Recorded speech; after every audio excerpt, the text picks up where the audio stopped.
மாண்புமிகு பத்துதோல்வி பழனிசாமி அவர்களே, மக்கள் இனி ஒருபோதும் உங்களை நம்ப போறதில்ல. ஒரு திரைப்படத்தில் வரும், அதுக்கெல்லாம் நீ சரிபட்டு வரமாட்ட. அந்த மாதிரி அவங்க ஒரு முடிவுக்கு வந்துட்டாங்க. இதை தெரிஞ்சுக்கிட்டு போலியா ஒரு பிம்பத்தை உருவாக்க ஒரு படம் இருக்கு. படத்துடைய பேர் தெரியும் உங்களுக்கு, சுந்தரம் டிராவல்ஸ்.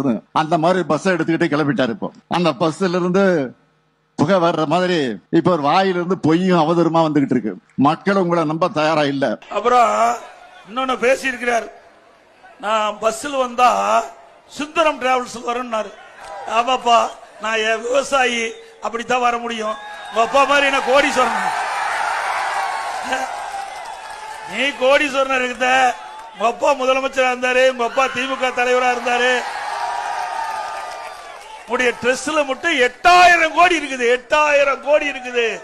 கருணாநிதி குடும்பத்துக்கு ட்ரெஸ்ல 8000 கோடி வச்சிட்டு இருக்கிற நீ பென்ஸ் பஸ்ல வரலாம், ஹெலிகாப்டர்ல வரலாம், தனி விமானத்துல கூட போயிட்டு இருக்கிற. நான் அப்படித்தான் வர முடியும். என்னுடைய நிலைமை அப்படித்தான்.